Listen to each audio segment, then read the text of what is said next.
Okay.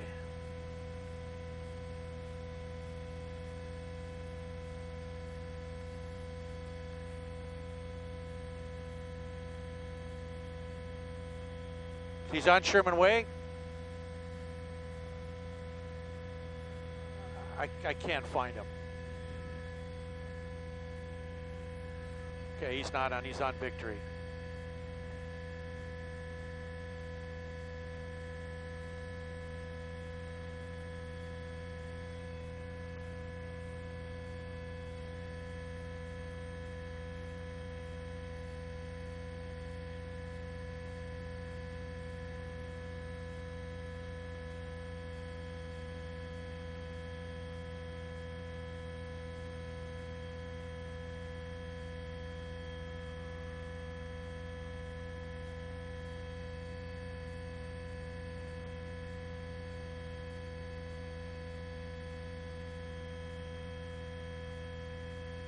All right, all right, all right, all right, all right.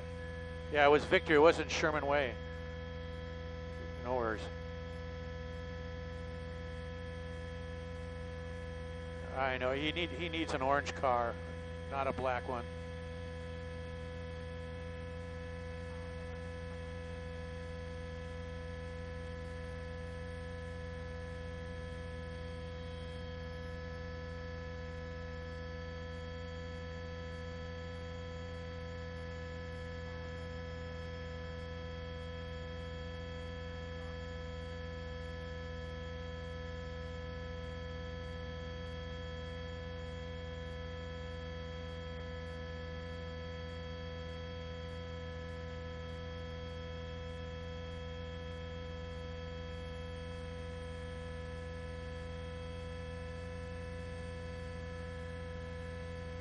Thank you.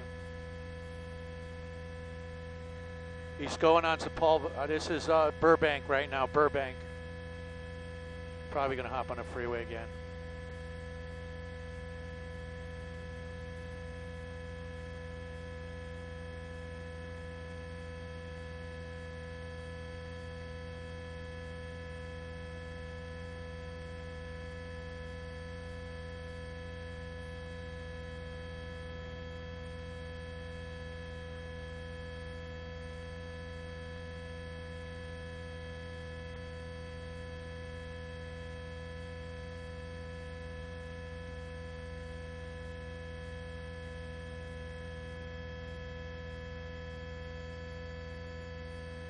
He's hopping on the 405 southbound.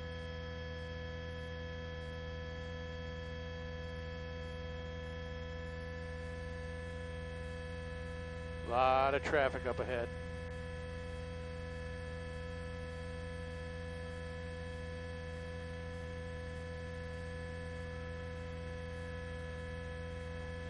He's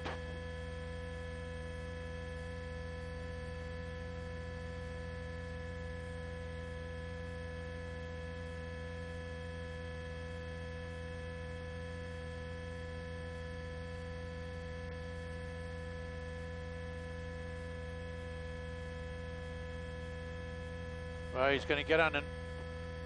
Looks like he's going to go on a.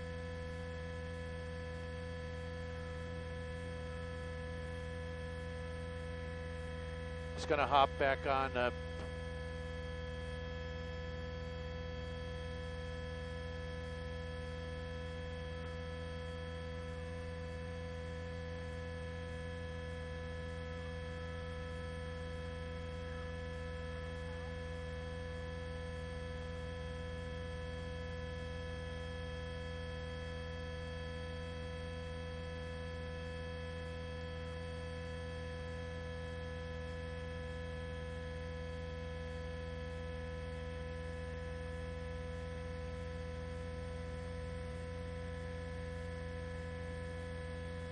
Thank you.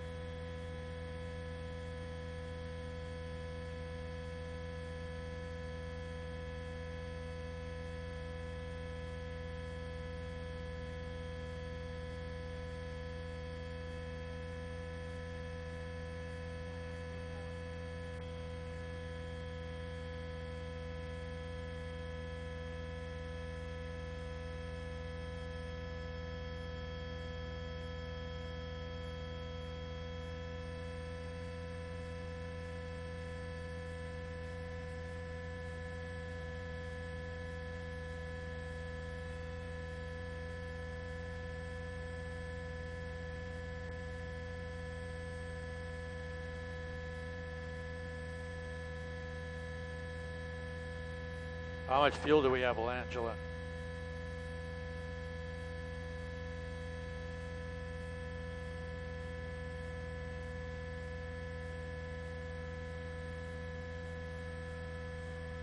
I think he's getting off at Van Nuys Boulevard. Van Nuys Boulevard.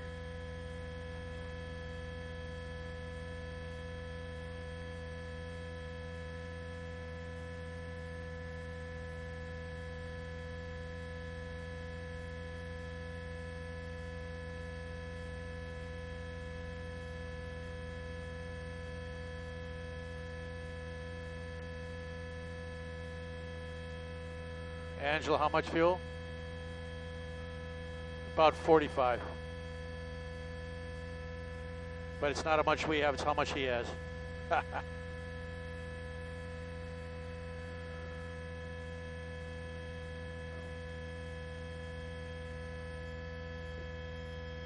Van Nuys, he's going to be approaching Ventura Boulevard.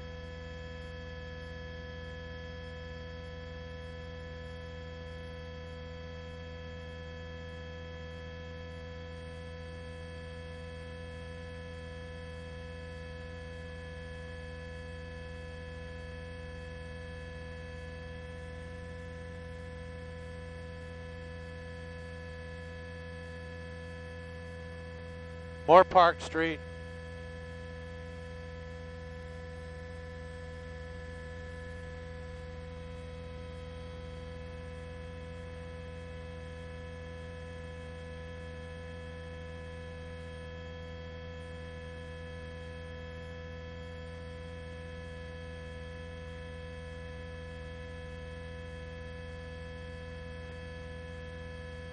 It's all right.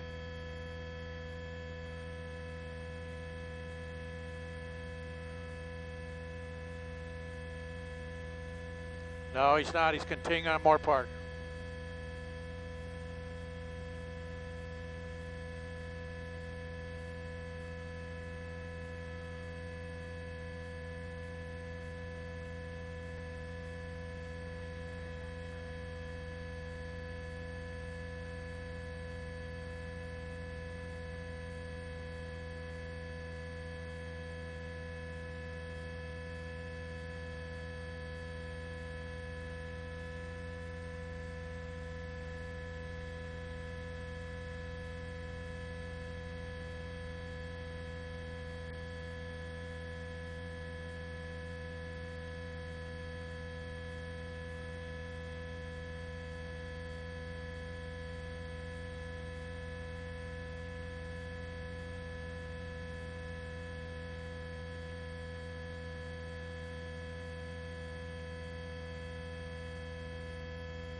This is Woodman, Moorpark and Woodman.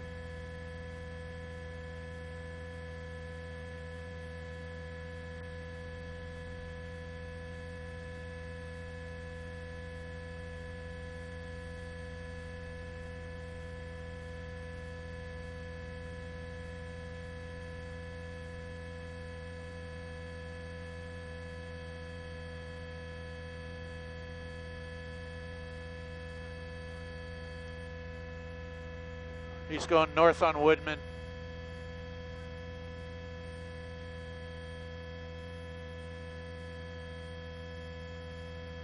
North, toward the freeway.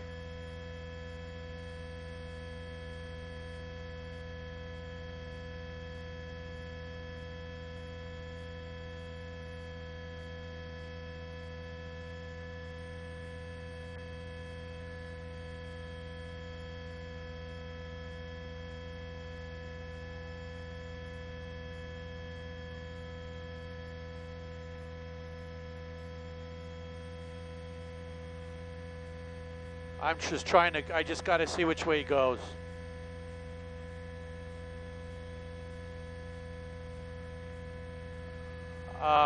I do not. I mean, he's zigzagging everywhere. I think he's getting back on the freeway.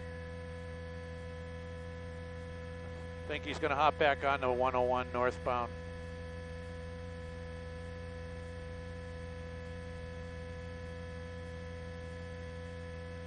Nope, he's staying on Woodman.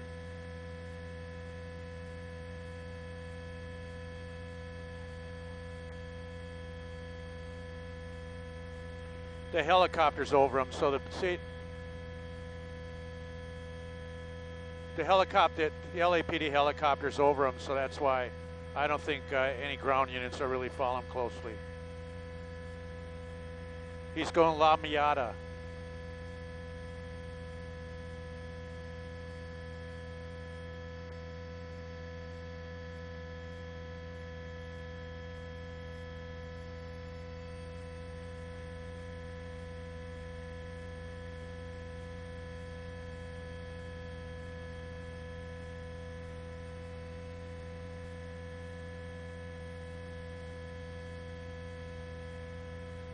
Riverside Drive. He's going westbound Riverside.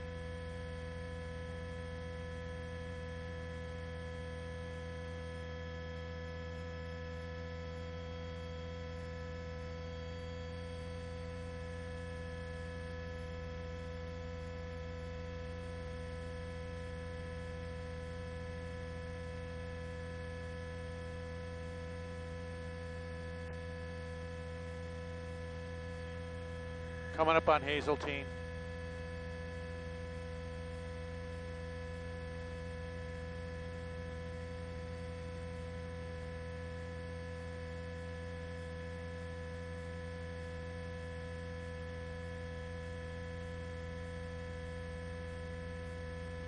Still on Riverside.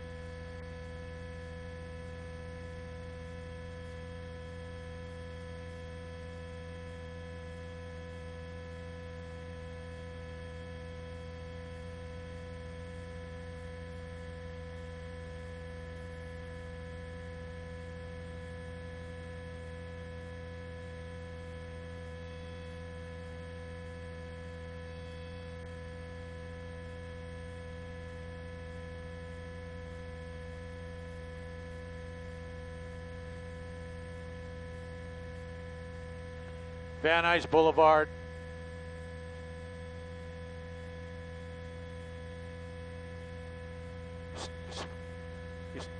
He's making a right on Van Nuys Boulevard. He's going northbound.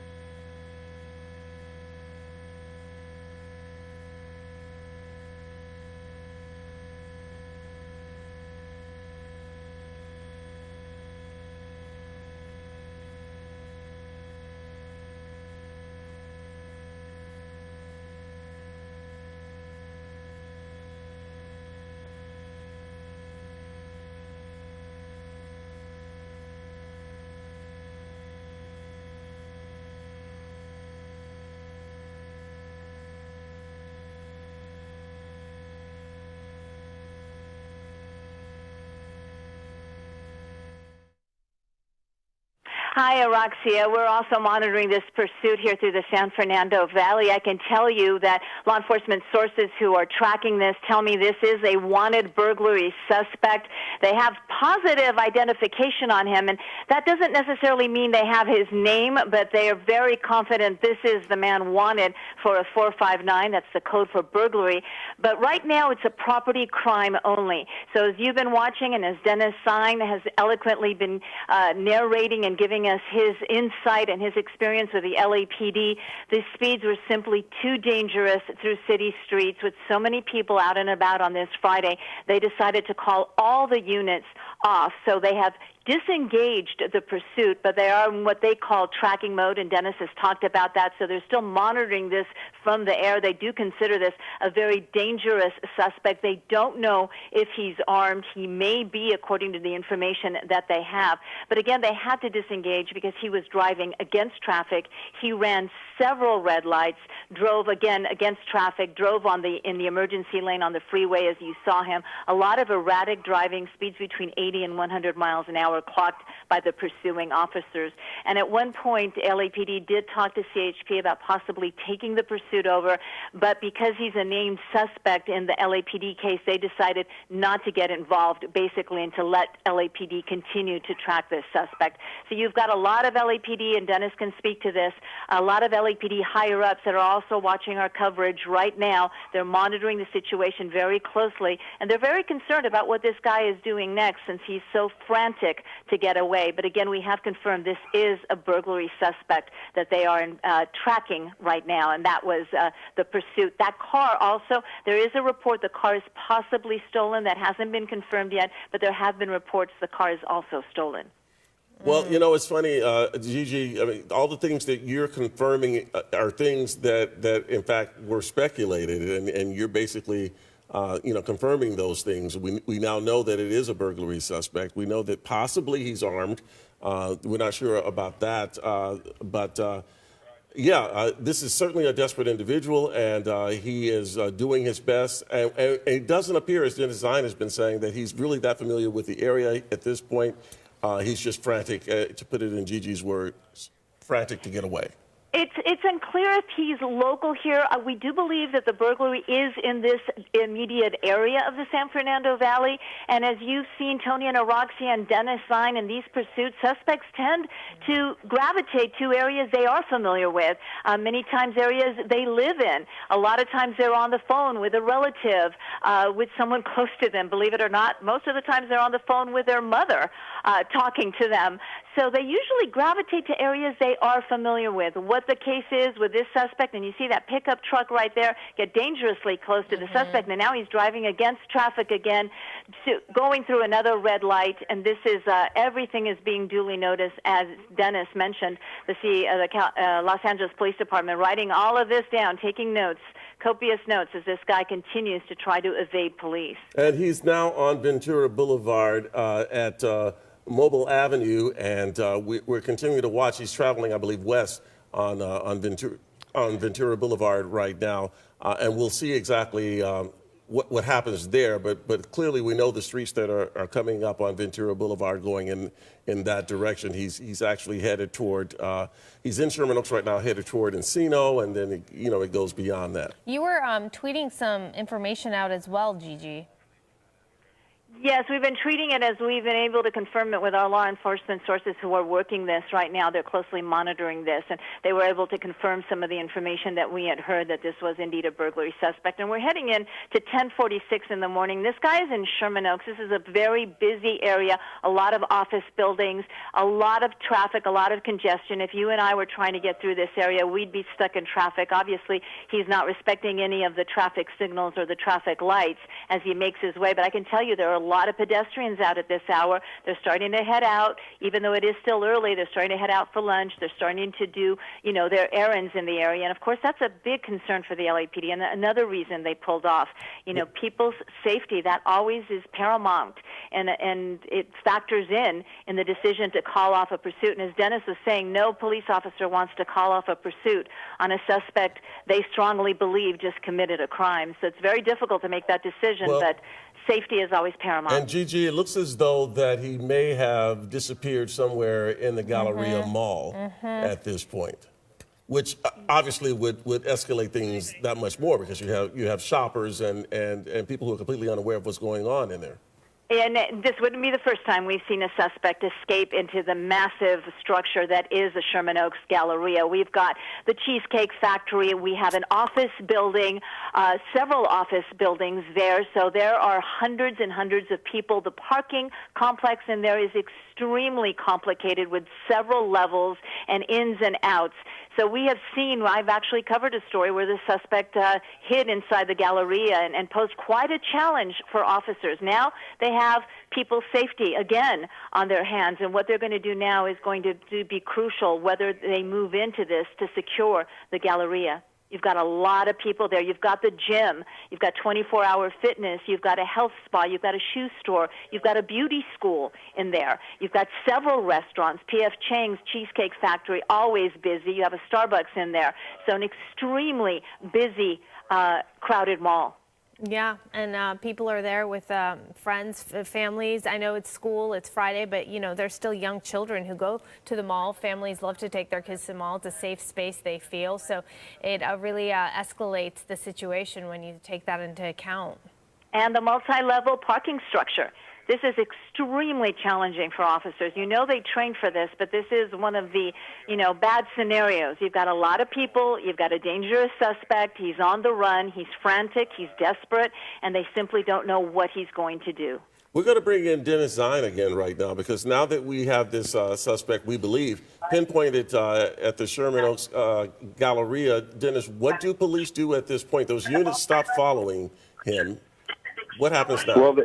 Well, what they're going to do, if they wish, and there'll be a supervisor given this direction, and Gigi gave some great description of the circumstances up to this particular point, they're going to decide if they're going to go through that parking structure level by level and start searching. There's a lot of levels, as Gigi's mentioned. There's a lot of commercial in there, multi-story parking structure, a lot of places. You park your car, you hide, you conceal, you walk into the crowd where they got the restaurant. There's all kinds of factors, and it'll be dependent upon the supervisor to decide if they're going to do that. They say they identified the suspect.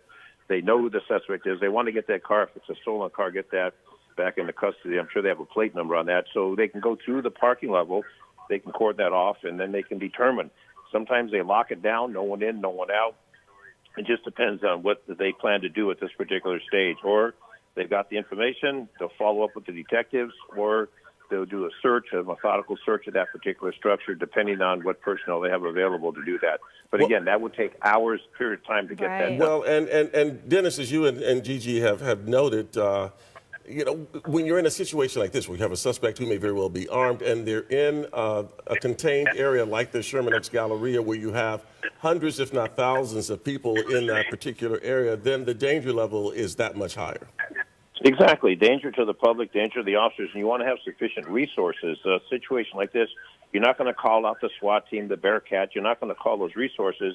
What you need to do is get personnel. But to block that particular complex down and to go methodically, bring out the canine and go through floor by floor, car by car, you're talking hours of time if they wish to do that. So it's up to the supervisor to decide, we have the identification, let's look for the car, we'll go through the parking lot, look for the car, we know what car it looks like, we know the plate number, or are we going to go through this extensive search of the process? And they'll make that decision based upon what the command wishes to do. So needless to say, they know who he is according to the information. They know the car. They may just go through the parking lot, find the car, but it wouldn't be surprising to me if the individuals abandon the car, park the car, abandon the car, and somewhere roaming around in there. And again, you need a lot of resources to make that search for that big complex.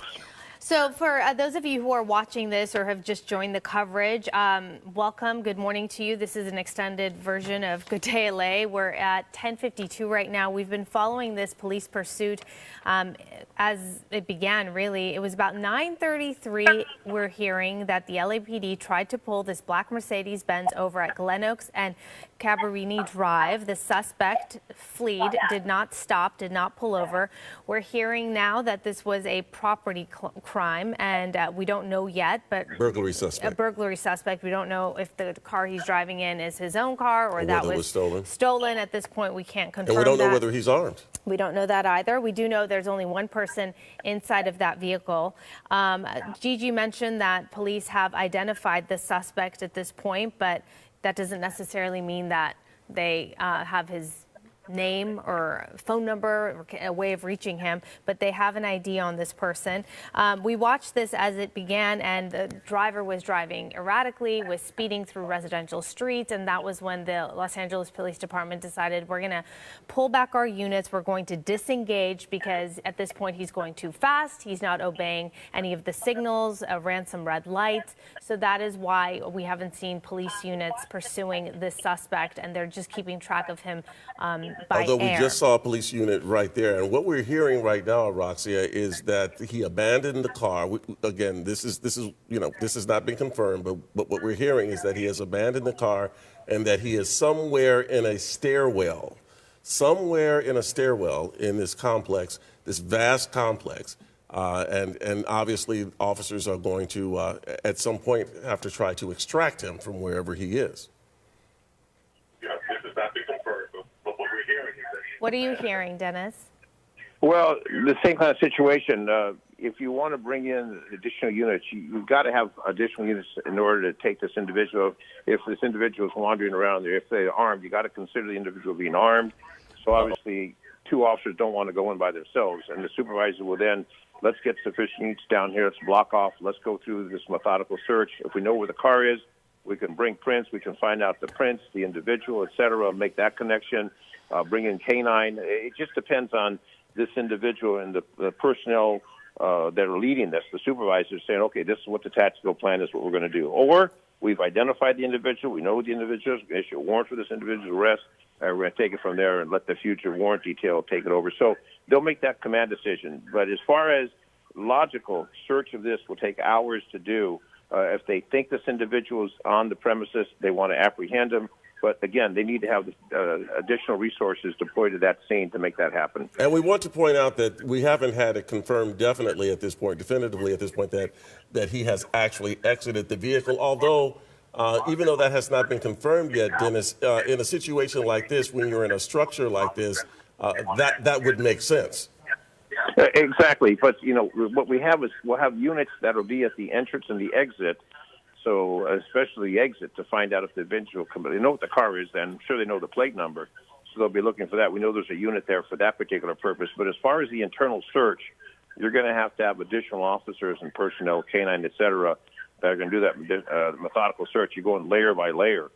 So witnesses are going to be difficult to find because people are parking their car, walking in, they have no idea what's going on. So the officers are going to have to use their keen senses to determine.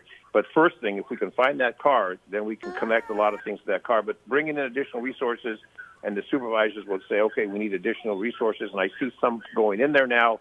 That will be of assistance because, again, you got to have additional personnel if you're going to make that search of that property. And I would imagine that it wouldn't be that unusual for someone to abandon the vehicle under these circumstances and try to hide or blend in. Exactly. Yeah. So once they identify the car, they can get prints out of that car and determine the individual who was operating that car. So that's going to solve that problem. But again, if that individual's then in a stairwell or in a restaurant or whatever, if witnesses can identify, but that's going to take, again, a lot of time. Now, fortunately, LAPD has a lot of resources. They have a lot of divisions, 21 divisions, the specialized divisions.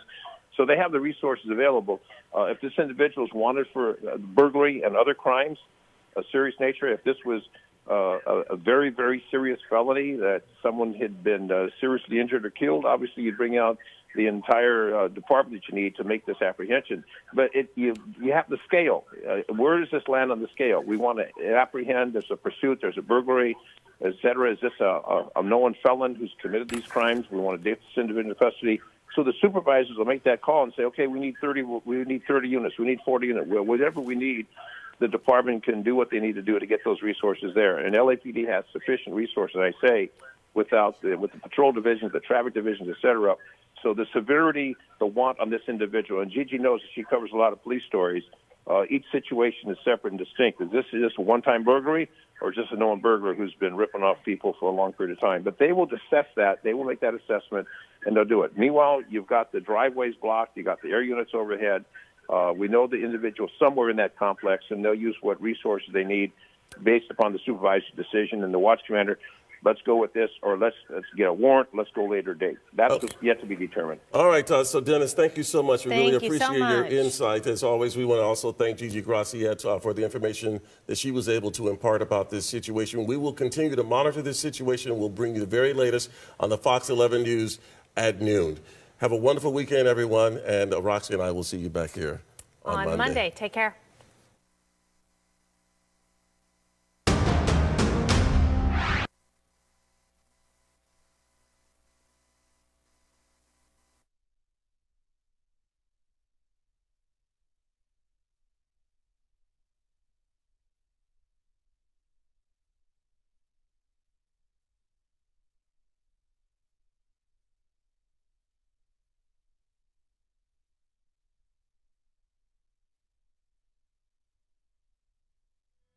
I'll listen to them.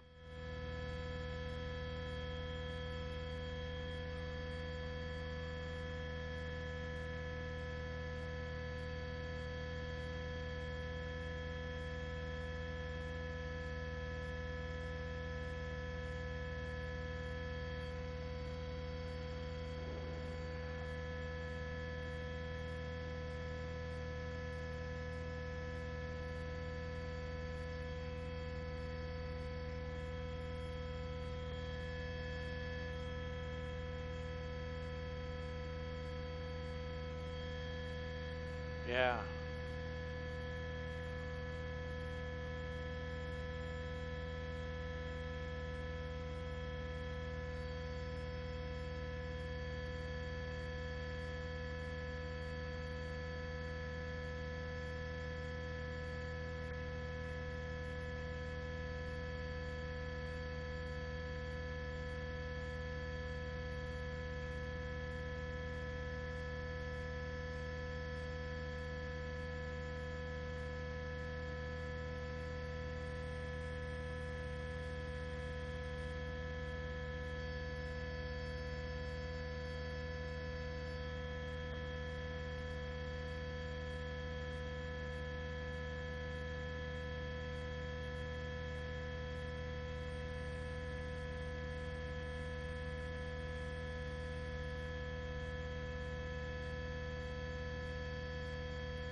All right, everybody, thank you so much for watching Fox News Now. We had a police chase in Southern California, the San Fernando Valley, and it looks like the suspect may have gotten away.